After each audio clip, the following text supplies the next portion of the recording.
Indus valley civilisation एक ऐसी सभ्यता जिसके बारे में हमेशा चर्चा होती रहती है और इसमें बहुत सारे फैक्ट्स और मिस्ट्रीज हैं जो हमें जाननी है और जाननी चाहिए कि ये इतनी खास क्यों है और इसको क्या ऐसा था इसमें जो इसको खास बनाता है।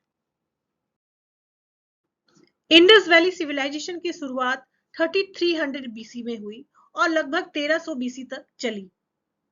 इसे हड़प्पन सिविलाइजेशन कहा जाता है क्योंकि जो पहला साइट था इस सिविलाइजेशन का, जो ढूंढा गया, जो खोजा गया, वो हड़प्पा था, जो कि अभी पाकिस्तान में है। इसी वजह से इसे हड़प्पन सिविलाइजेशन भी कहा जाता है। उस वक्त के लोग पेंटेड ग्रे वेयर कल्चर के पॉटरीज बनाते थे, यानी कि उस वक्त की जो पॉटरीज बनती थी उनको PGWC कहा जाता था। उस वक्त ग्रे कलर की पॉटरीज होती थी जिस पर चित्रकारी की गई हुई होती थी। ज्यादातर जो साइट थे वो इंडस वैली सिविलाइजेशन के वो सिंधु नदी के किनारे यानी इंडस रिवर के किनारे बसे हुए थे, या तो फिर घग्गर हाकरा नदी के किनारे बसे हुए थे। इसके अलावा चनाब, रवि और बाकी की जितनी ट्रिब्यूटरीज थी सिंधु नदी की, उसके किनारे भी इसके शहर बसे हुए थे। बड़े शहरों में हड़प्पा, मोहनजोदाड़ो, धोलावीरा, लोथल, राखीगढ़ी, इन सबका नाम आता है जो कि इंडस वैली सिविलाइजेशन का हिस्सा थे। सबसे पहले शुरुआत हुई 1924 में, जब जॉन मार्शल, जो डायरेक्टर जनरल ऑफ ASI यानी आर्कियोलॉजिकल सर्वे ऑफ इंडिया थे, उन्होंने डिस्कवरी की, एक न्यू सिविलाइजेशन की खोज की और बताया कि एक ऐसी सभ्यता है जो अति आधुनिक है और उस वक्त भी अति आधुनिक रही होगी अपनी कुछ खास चीजों की वजह से। और वो चीजें क्या थी ये हम आगे इस वीडियो में जानेंगे। ज्योग्राफिकल एरिया की बात करें तो जो सबसे उत्तरी साइड जो पाया गया इस सिविलाइजेशन से जुड़ा हुआ, वो मांडा कहलाता है, जो कि चनाब नदी के किनारे हमारे जम्मू कश्मीर में बसा हुआ था। और जो सबसे साउदर्न मोस्ट पार्ट था वो दाइमाबाद, जो कि आज के महाराष्ट्र में है, वहां पाया गया। जो सबसे ईस्टर्न मोस्ट साइट जो पाया गया इस सभ्यता का, वो राखीगढ़ी, जो कि अभी उत्तर प्रदेश में है, उसको पाया गया। और जो सबसे वेस्टर्न मोस्ट साइट जो हम कहते हैं इंडस वैली सिविलाइजेशन का, वो सुक्का जेंदोर, जो कि एक कोस्टल सिटी थी जो मकरन कोस्ट, अरेबियन सी के पास पाई गई। यहां से ये जो सिविलाइजेशन थी ये दूसरी सभ्यताओं से ट्रेड का भी काम करती थी। इसके अलावा और भी बहुत सारे शहर थे, जैसे धोलावीरा, लोथल, सुरकोतदा, अमरी, और ये सब अपने आप में कुछ ना कुछ खास लिए हुए थे। तो इनके बारे में क्या खास है और क्या खास हमने अभी तक जाना, आइए जानते हैं। ये जो सभ्यता थी, जब भी इसकी बात की जाती है तो सबसे जो खास चीज निकल के आती है वो यहाँ की टाउन प्लानिंग लाजवाब थी, कमाल थी। और उस वक्त भी इतनी आधुनिक थी, आप देख सकते हैं लगभग कुछ ऐसी ही रही होगी कि ये आश्चर्य करता है कि उस वक्त भी जो टाउन प्लानिंग, जो इंजीनियरिंग यूज की गई होगी, उसके पीछे क्या दिमाग रहा होगा।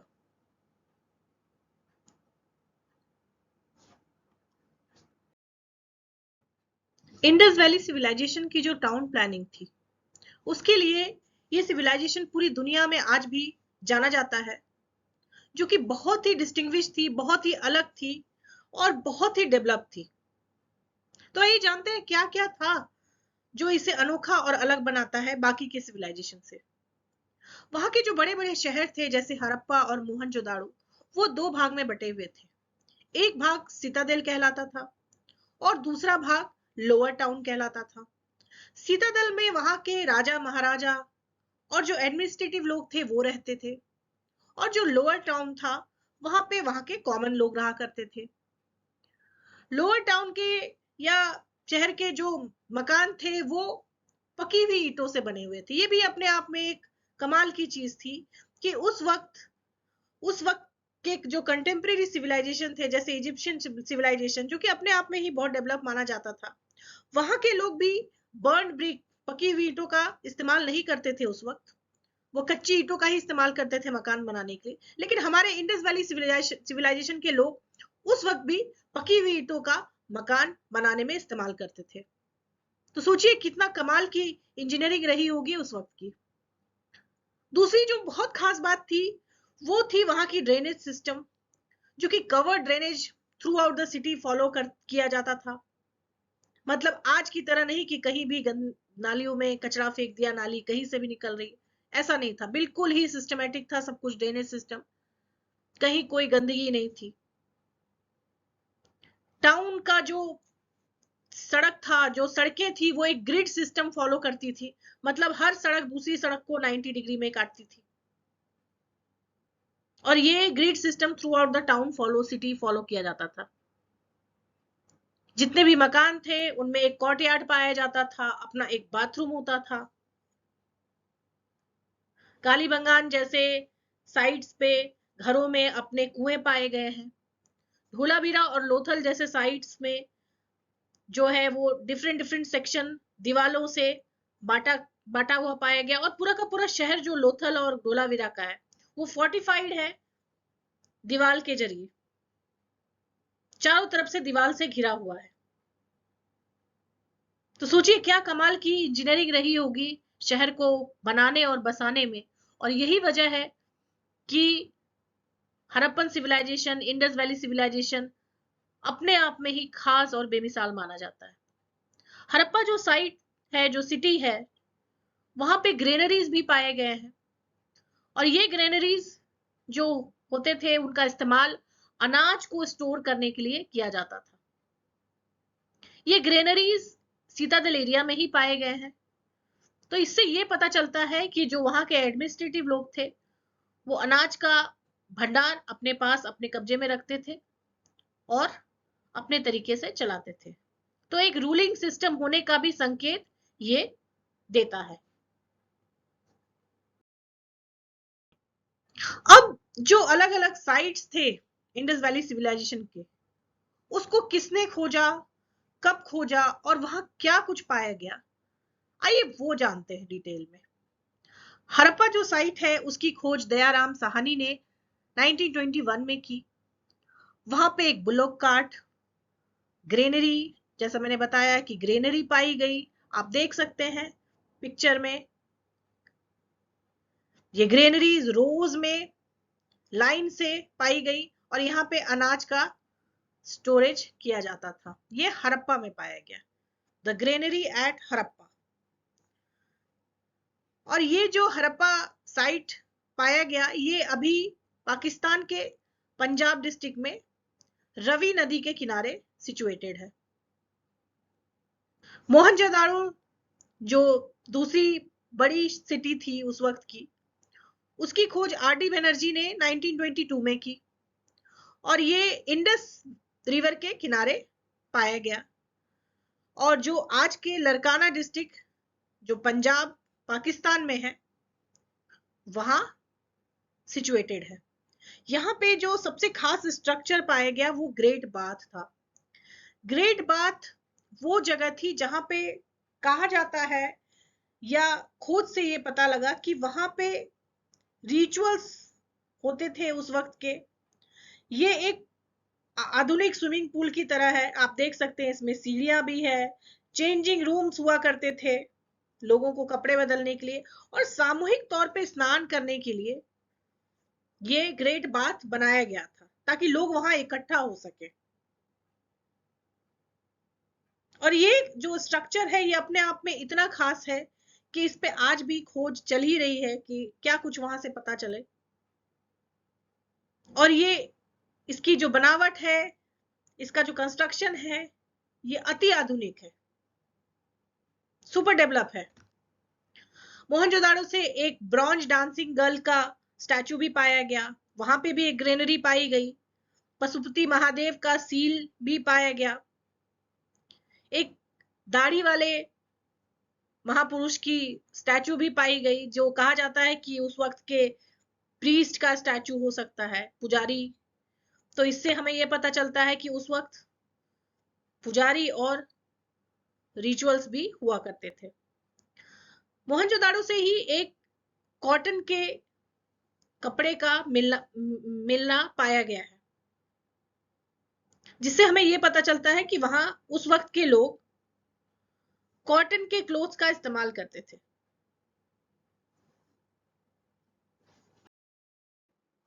सुतका जिंदोर, चन्हू-दारो, अमरी और कालीबंगान कुछ ऐसे साइट हैं जो अपने अपने साइट में पाई गई चीजों के लिए फेमस हैं। जैसे कि सुतका जिंदोर जो था वो एक ट्रेड पॉइंट था और हड़प्पा और बेबीलोन के बीच में ट्रेडिंग हुआ करती थी वहां से। उसकी खोज 1929 में स्टेइन ने की और जो कि अभी बालूचिस्तान प्रोविंस पाकिस्तान में है। दूसरी जो फेमस साइट थी वो कालीबंगान, जो कि हमारे राजस्थान में है, घग्गर नदी के किनारे बसी हुई थी। वहां पे एक फायर ऑल्टर पाया गया, यानी कि एक हवन कुंड जैसा, जो जिसमें आहुति दी जाती है। वहां पे ऊंट के हड्डियों का भी पाया गया है। ऊंट का इस्तेमाल हुआ होगा उस वक्त वहां पे उस साइट में कालीबंगान में, और जिस वजह से वहां पे ऊंट के जो है वो हड्डियां पाई गई है।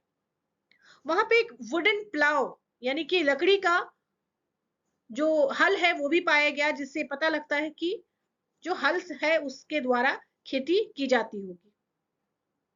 उसके अलावा चन्हू दारो में कुत्ते के पांव के निशान पाए गए हैं, जिससे यह अंदाजा लगाया जाता है कि कुत्ते और बिल्ली भी उस वक्त मौजूद थे। वहां एक बीड मेकर शॉप पाई गई है, जो बीड्स जो ऑर्नामेंट्स बनाने के लिए इस्तेमाल होता था। ये चन्हू-दारो इंडस रिवर के किनारे सिंध डिस्ट्रिक्ट में पाया गया है, जिसकी खोज एनजी मजुमदार ने की, और अमरी की भी खोज एनजी मजुमदार ने 1935 में की। वो भी इंडस रिवर के किनारे ही पाया गया है। कालीबंगान जो कि राजस्थान में इंडस वैली सिविलाइजेशन का एक साइट है, वहां पे प्लाउड फील्ड यानी कि जोता हुआ खेत पाया गया, जो कि अर्थक्वेक में दब गया था। और ये अपने आप में अनोखा है, क्योंकि ये पहला ऐसा कोई प्लाउड फील्ड है जो वर्ल्ड की किसी सिविलाइजेशन में पाया गया हो, और जिस वजह से ये कालीबंगान जो है वो फेमस है इंडस वैली सिविलाइजेशन के सारे साइट्स में।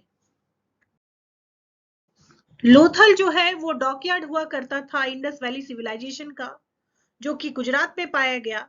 और डॉकयार्ड का काम क्या था? डॉकयार्ड वो जगह होती थी जहां पे जो ट्रेड करने वाले जो नाव हुआ करते थे वो वहां आकर रुकते थे और वहीं से प्रस्थान करते थे। जो अदर सिविलाइजेशन थी, जैसे Egyptian civilization, Mesopotamia civilization, Central Asia, Persia, वहां के लिए वो नाव उसी डॉकयार्ड से निकलती थी, जो कि ट्रेड के लिए इस्तेमाल की जाती थी। तो ये एक बहुत बड़ा ट्रेडिंग सेंटर था लोथल, और इसी वजह से ये फेमस हुआ। और ये अभी जो है वो गुजरात, हमारे हिंदुस्तान के गुजरात में है, मौजूद है। अब एक बहुत ही खास साइट जो कि इंडस वैली सिविलाइजेशन का है और जिसके बारे में बात होनी चाहिए, वो है ढोलावीरा, जो कि गुजरात के रन ऑफ कच्छ में पाया गया, और इसकी खोज की आरएस बीस्ट ने 1985 में। यहाँ पे जो सबसे खास चीज पाई गई वो water harnessing system, water reservoir, जैसे कि आप देख सकते हो कि एक वाटर रिजर्वियर, क्योंकि रन ऑफ कच्छ है तो वहां पानी की समस्या रही होगी, उस वक्त भी रेगिस्तान था, तो यहाँ पानी का स्टोरेज सिस्टम और वाटर हार्नेसिंग सिस्टम जो उस वक्त पाया गया है, डेवलप्ड, उस वजह से इस जगह को वर्ल्ड हेरिटेज साइट में यूनेस्को द्वारा शामिल किया गया है, ताकि लोग ये जाने कि उस वक्त के लोग भी वाटर मैनेजमेंट सिस्टम के लिए कितना अग्रसर थे, पानी की कितनी कीमत समझते थे, और हमें सिखाते हैं कि हमें भी पानी के मैनेजमेंट की सिस्टम को समझना होगा और बूंद बूंद पानी की कीमत को समझना होगा। तो ये ढोलावीरा जो सिटी है हड़प्पन सिविलाइजेशन की, ये रिसेंटली यूनेस्को ने वर्ल्ड हेरिटेज साइट में शामिल की है, जो कि हमारे लिए एक गर्व की बात है। अब आइए जानते हैं कि वहां के लोग कैसे कपड़े और ज्वेलरी इस्तेमाल करते थे। तो मैंने जैसे बताया कि मोहनजोदाड़ो में एक बियर्डेड मैन यानी कि एक दाढ़ी वाले महापुरुष की का स्टैचू पाया गया, जिससे ये अंदाजा लगाया जा रहा है, उनके वस्त्र को देखकर ये अंदाजा लगाया जा रहा है कि ये किसी प्रीस्ट का स्टैचू हो सकता है। उसके अलावा ब्रॉन्ज डांसिंग न्यूड गर्ल का स्टैचू जो कि ब्रॉन्ज से बना हुआ था वो पाया गया।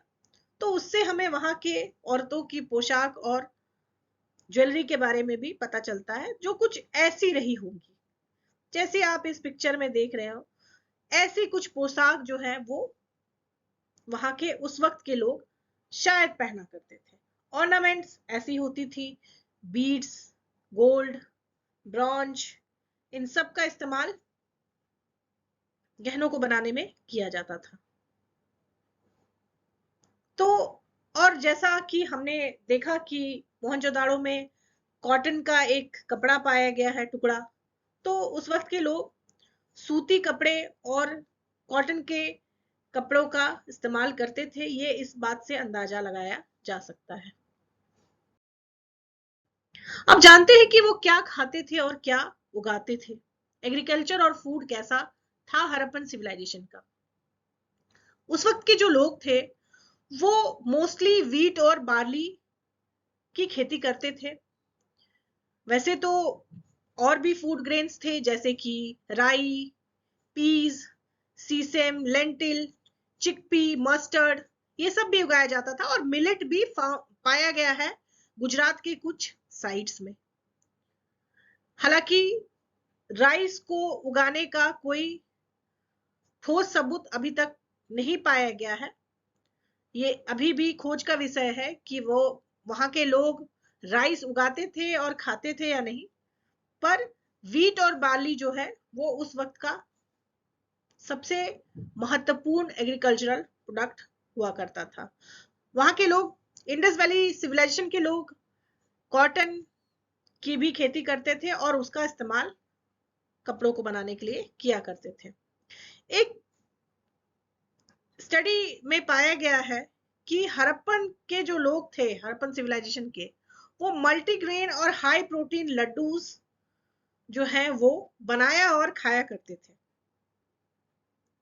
एक एक्सकवेशन में, एक खुदाई में जो फूड बॉल्स जैसे कुछ चीजें मिली हैं जिसे लड्डू हम कहते हैं, और बहुत ही हाई प्रोटीन और मल्टीग्रेन से बनाई गई होंगी, ऐसा कुछ अंदाजा लगाया गया है। तो ये एक रिपोर्ट में पाया गया कि वहां के लोग जो है फूड हेल्थ कॉन्शियस भी थे और मल्टीग्रेन हाई प्रोटीन लड्डू का भी सेवन किया करते थे। और ये जो लड्डू हैं, ये जो फूड बॉल्स हैं, ये राजस्थान में एक्सकवेशन में पाई गई। तो इससे ये पता चलता है कि एग्रीकल्चर में भी वो बहुत ही डेवलप थे और उनका खान पान भी बहुत ही अच्छा और बेहतरीन रहा होगा। अब आइए जानते हैं सील्स के बारे में, जिसकी चर्चा बहुत होती है। अब ये सील्स जो है वो क्या थे? मुहर थे। मुहर के रूप में इस्तेमाल किया जाता था इंडस वैली सिविलाइजेशन में या हड़प्पा सिविलाइजेशन में। ये मुहर होती थी उस सिविलाइजेशन की, जो लगभग लगभग हर एक साइट पे, हड़प्पा के हर एक साइट पे, सिंधु घाटी सभ्यता के या इंडस वैली सिविलाइजेशन के पाया गया। और ये बने होते थे स्टीटाइट, जो सॉफ्ट मिट्टी होती है, स्टोन सॉइल होती है, उससे बनी होती थी। और इसका इस्तेमाल जो है वो हड़प्पन जो लोग थे, जो सिविलाइजेशन के लोग थे, वो ट्रेडिंग में भी करते थे। कुछ जो सील्स हैं वो गोल्ड, एजेट, आइवरीज के भी बने हुए थे, ऐसा पाया गया है। और एक पर्टिकुलर शेप और साइज और डायमेंशन को फॉलो करते थे।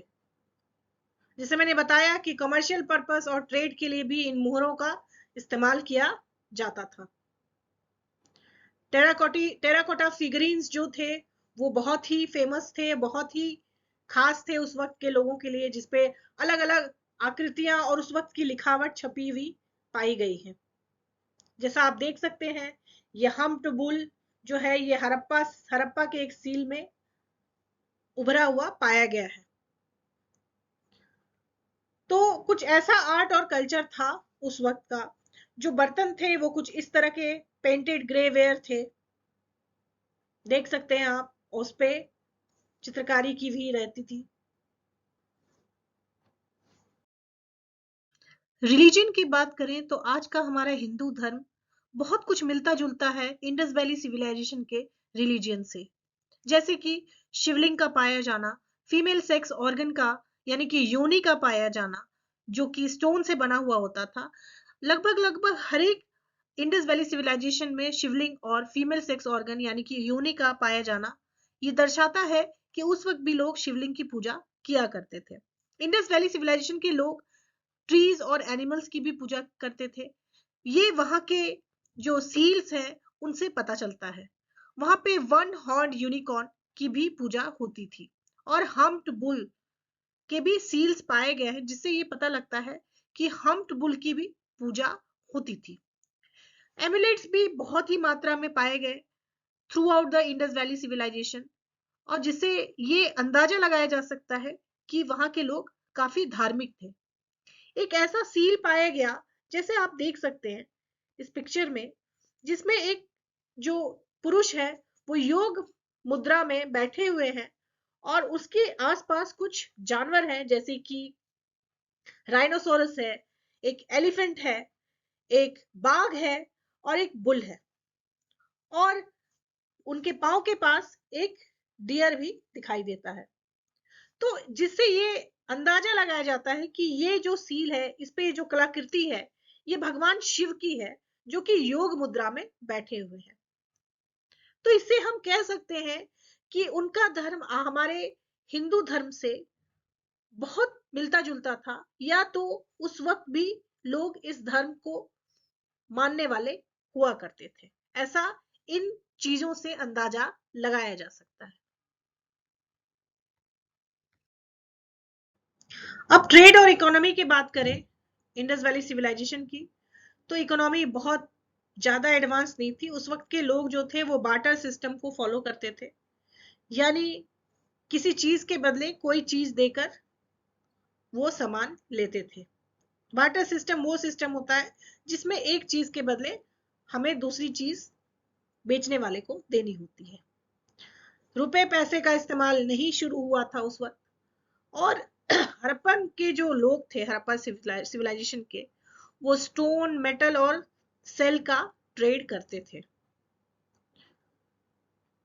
गोल्ड, ब्रॉन्ज, कॉपर, ये सब जाना माना जाता था उस वक्त, लेकिन आयरन की खोज उस वक्त तक नहीं हो पाई थी। लोहे का इस्तेमाल हड़प्पन सिविलाइजेशन के लोग नहीं करते थे। मेटल मनी का इस्तेमाल नहीं होता था, मैंने बताया बार्टर सिस्टम का इस्तेमाल था। उस वक्त बार्टर सिस्टम को फॉलो करते थे लोग, और नेविगेशन के लिए अरेबियन सी के कोस्ट का इस्तेमाल करते थे, जैसे कि लोथल, मैंने बताया कि डॉकयार्ड हुआ करता था जो कि ट्रेड के लिए इस्तेमाल किया जाता था। वेट और मेजर्स जो थे उस वक्त के, वो भी बहुत डेवलप थे और एक सिस्टम को फॉलो करते थे। तो वेट और मेजर के बारे में उनको आइडिया था और बहुत ही एक्यूरेट आइडिया था। ऐसे कुछ सील्स पाए गए हैं जिनमें वेट और मेजर का जिक्र है। दोस्तों, लैंग्वेज और स्क्रिप्ट जो थी इंडस वैली सिविलाइजेशन की, वो अभी भी एक चर्चा का विषय है, एक राज है जो हम लोग नहीं सुलझा पाए हैं। अभी भी आर्कियोलॉजिस्ट इस पे खोज कर रहे हैं। उस वक्त की जो स्क्रिप्ट हुआ करती थी वो पिक्टोग्राफिक होती थी, यानी कि लिखावट के साथ एक चित्र भी हुआ करती थी। जैसा कि आप देख रहे हैं कि ये जो सील्स है, इसमें कुछ लिखा हुआ है और उसके अलावा इसमें चित्र भी बने हुए हैं। इसके अलावा ये जो लिखावट थी ये बोस्ट्रोफेडन कहलाती है, यानी कि पहले लाइन में राइट से लेफ्ट की ओर, फिर दूसरे लाइन में लेफ्ट से राइट की ओर, और फिर तीसरे लाइन में राइट से लेफ्ट की ओर। ऐसी लिखावट को बोस्ट्रोफेडन राइटिंग कहते हैं। लेकिन ये अभी तक सुलझाई नहीं जा सकी है, पढ़ी नहीं जा सकी है, और ये अभी भी एक राज बनी हुई है दुनिया के लिए। आइए अब जानते हैं कि इस अति आधुनिक सभ्यता का डाउनफॉल या डिक्लाइन कैसे हुआ। दोस्तों, ये राज तो अभी भी अनसुलझा है कि असल में हुआ क्या था और कैसे ये सभ्यता अचानक से इस दुनिया से चली गई, खत्म हो गई। कुछ कारण, जो कुछ रीजन इसके पीछे जो कि आर्कियोलॉजिस्ट बताते हैं, वो कुछ ऐसे हैं कि एक तो जो सबसे बड़ा कारण रहा होगा वो था आर्यन का इन्वेजन, जो कि इंडो यूरोपियन ट्राइब थे और जिन्होंने इंडस वैली सिविलाइजेशन के जो साइट्स पे थे उस पे हमला किया और वहां के लोगों को वहां से भगा दिया। तो ये एक सबसे पहला रीजन माना जाता है कि यही रहा होगा। हालांकि इसको लेके अभी भी डिबेट होती रहती है आर्कियोलॉजिस्ट के बीच में, और इसको भी पक्के तौर पे उनके डिक्लाइन का वजह नहीं कहा जा सकता। दूसरे जो फैक्टर्स थे वो नेचुरल फैक्टर्स थे, जैसे कि अर्थक्वेक, टेक्टोनिक प्लेट का डिस्टरबेंस, या तो फ्लड, जिसकी वजह से पूरा का पूरा इंडस वैली सिविलाइजेशन खत्म हो गया, बर्बाद हो गया और हमेशा के लिए मिट गया। ये भी हो सकता है कि जो जितने भी साइट हैं वो क्योंकि नदी के किनारे बसे हुए थे, और फ्लड भी एक बहुत बड़ा कारण हो सकता है उनके डाउनफॉल या डिक्लाइन का। हो सकता है कि सूखे की वजह से भी वो इस दुनिया से चले गए, खत्म हो गए। लेकिन अभी तक कुछ पक्के तौर पे नहीं कहा जा सकता कि क्या वजह रही होगी कि इतनी बड़ी सभ्यता, इतना अति आधुनिक सभ्यता इस तरह से अचानक से खत्म हो गया, हमेशा के लिए डिक्लाइन हो गया। ये अभी भी चर्चा का विषय है, खोज का विषय है, और आप भी इसके बारे में पता कीजिए, मैं भी पता करूंगी, और आगे के वीडियो में ऐसे ही कुछ इंटरेस्टिंग फैक्ट लेके आती रहूंगी। होप आप लोगों को बहुत मजा आया होगा, बहुत सारी जानकारियां मिली होंगी। तो प्लीज चैनल को सब्सक्राइब और शेयर करें।